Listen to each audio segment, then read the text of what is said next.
Welcome back for day 2 of our series on exploration board games. Today, Steve's putting on his fedora, putting the whip on his belt, and he's going to go out and dig up some awesome exploration board games for us. He's miming it. He's shoveling shit. Talent. Well, let's do it.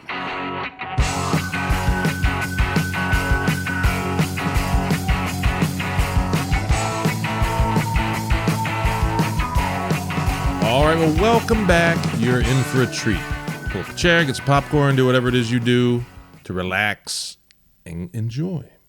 My first game, one of my favorite classic games, Betrayal at House on the Hill, or any other Betrayal type games. That is definitely an exploration game. I almost put it on my list, but I knew Steve would want that on his. Yeah. And it's been on about 4 or 5 other lists already. I know. Hey, you know what? It checks off a lot of boxes. It does. That game's got things going on. So It does have things going on, Steve. Right. lots of things. So in this particular thing is the exploration bit, right?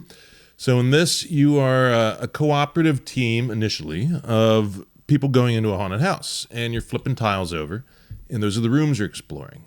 And you could get equipment. There's loot to be had. There's creepy things going on, right? Once you hit critical peak creepiness, a haunt triggers, and potentially one of the people in your party becomes a bad guy. And in that case, the game dictates what the rules are and what goes on. But the fun part is flipping those tiles over, building your house. You got a first floor, a second floor, and a basement.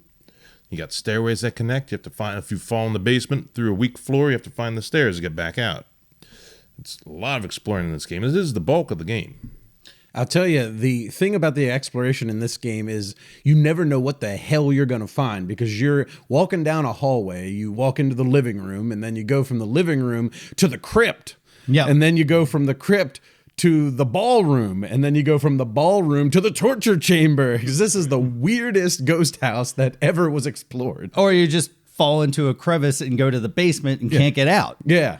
Well, that's because the story behind the house is it was Mad King Ludwig's summer home. That's right. Oh, okay. Or maybe it's like a rose red type ghost house where it just things keep moving around, so you never know what room you're going to next. Actually, that's a good point. It's like the Winchester Mansion. That's exactly what it is. I think you're right. But anyway, it's a good time. There's over 50 different haunts in this box, or maybe it's exactly 50. I don't know. You're probably not going to play them all.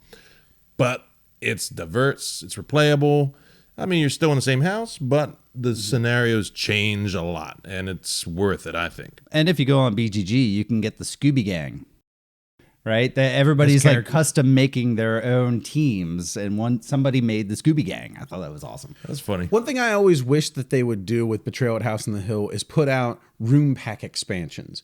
Because since we're talking about exploration in this one specifically, since there are 50 haunts, after you play like 2, 3, 4, 5 games, you know every single room in this house. It would be neat if they put out, here's a pack, $10 pack that has 20 new rooms in it that do something new and different.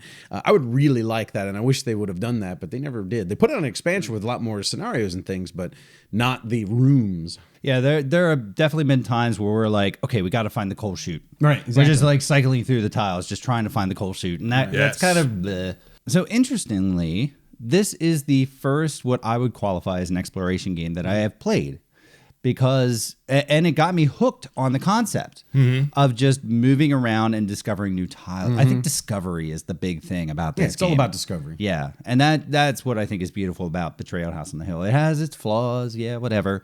I wish they would come out with an app, because I think it would help diversify the gameplay between plays. I really want to play this again. It's just so swingy. Right? Betrayal at Baldur's Gate, which is the sort of successor to Betrayal at House on the Hill, which is the D&D themed one, Right. has changed the rules slightly to make them so much better. Okay. It is a much better game than Betrayal at House on the Hill, but it's not a haunted house. Yeah, well, yeah, and that's what we want. Haunted Still house. got a cool D&D theme, though. Right, yeah. And there are horror elements within. Sure. Good pick, Steve. Yes, Excellent Thank pick. you. All right, so what's your second pick today? Well, Chris was absolutely right that discovery is very important. That's why I chose Discover Lands Unknown as my second pick. This is a very contentious pick, Steve. It is. I'm going to get a lot of comments. Really? Yes, a lot of people are unhappy with the game. This game I like to refer to as my Sunday morning simulator, because what happens is you wake up, you don't know where you are, you don't know what's going on, you have run-ins with the locals, you turn animals into meat. Okay. Well, so what do you like about it from an exploration standpoint, Steve? So as far as the game itself goes, in this game you wake up, you don't know where you are, what's going on. This is also a semi-co-op game. And all you have is the information on a card that gives you a brief gist of kind of where you are, kind of what's going on, and what you need to do to escape these unknown lands. And the whole board is just upside-down tiles that are pieced together to form a map. And the map is based on whatever sort of land type you happen to get in your game box. This is a randomly generated game. So, say you get the grasslands, you got a bunch of grasslands in front of you. You begin. You start at a campfire, which you need to cook the meat you get. You flip tiles over as you explore and you make your way around. Now, this is a lot like a Robinson Crusoe style of game where you need to feed yourself and you need fresh water to drink, lest ye die. And you don't want to die. Ye die. So that's essentially the game. You're trying to complete whatever the bizarre objective is on the game. And the game has some odd things going on. I'm not going to spoil it. There could be some supernatural elements going on. There could be other creatures around nearby that you have to be careful of. You just explore the map. There's a deck of cards that are event cards. If you see a numbered area on the map, you want to go there. Something interesting may or may not happen. And you try to win. And it's semi-co-op. You kind of want to help each other, because you may need help, defeating whatever things are lurking out there. And the fun part is flipping the tiles over. Am I going to find water? Like, I'm getting thirsty. I hope it's not poison water, because there's out there too. And you're just trying to spread out and cover ground. Now, I think this game gets a bad rap, honestly. Me too. A lot of people dislike this game. They didn't like how simplistic it was. Chris doesn't like the sort of the model of every game has different components in it. Which I will say, has nothing to do with this. Right. What Steve is talking about sounds fascinating. Yeah, and we played it. And we love it. We think it's a great game. I mean, there's really good story in the game, but it's not like a super in-depth story with a big giant storybook. It's cards that have story on them, and you follow up, you go on these missions, you have to collect all these different things, but you're also trying to survive as well. So it's like Robinson Crusoe plus like a cool Twilight Zone Lost kind of mystery going on the island, and you need to get off of it. And it's really fun. I really like it. And it's sort of a simple, small, compact version of a way bigger game, right? You just said Robinson Crusoe with Twilight Zone and Lost. Yeah. And I am like, I need to play this game now. Yeah, I think you like would really seriously, like it. this is I honestly, I don't think it's necessarily I don't know enough to say it's a bad game. Yeah. I just didn't like the business model of that. But that has nothing to do with the gameplay itself. And I am really intrigued to try this game out. I'm curious to see what everybody's so butthurt about, but I mean, I like it. I think it's good. I like it enough to put it on this list. Yeah, for sure. yeah, really. Well, I will say, Steve, it deserves going ahead of Betrayal at House on the Hill. Thank you. All right, Steve, what's the last one on the list then? All right. So sci-fi television has, since the 60s anyway, when Star Trek came out and Lost in Space, and that has had a discovery theme to it. Most sci-fi shows are episodic in nature, and they're flying around discovering new planets with new versions of Nazis and Romans on them. Yeah, right. Dinosaurs. All the cowboys. Dinosaurs, Right. Yeah. weird looking robots. So, in keeping with that theme, I'm picking a really great game I enjoyed. That is Star Trek Ascendancy. This is Star Trek 4X game on a board. You have a variety of planets, and much like Eclipse, as Chris mentioned, you have a big stack of tiles. When you go to explore a new sector, you flip one over. There's a planet there. It might be a good planet, it might be a lousy planet. And then you draw a card that adds flavor to the planet. Could have aliens on it. Could be barren, ready for you to just colonize. Whatever's going on there. And the game is you play one of the major factions in Star Trek, and there's all kinds of expansions out at this point. You explore the galaxy, you build your machine, because those planets you get give you resources, and you need them to create a powerful machine that you can use to then either overcome your enemies or, make them just stand down because they don't want to mess with you. And the machine building is the core of the game, but the fun of the game is from flipping those planets over and seeing what's out there. Warp into that new sector and finding out what's there, what alien races are on this planet, and how can I just totally use them to benefit myself. Could be a planet of Amazons looking for Snoo. I have not...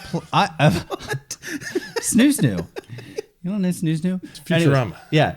I think, personally, Steve, this is the best exploration game that's been named so far. Not because of the game itself, but because it fits the exploration theme better than any other. And here's why.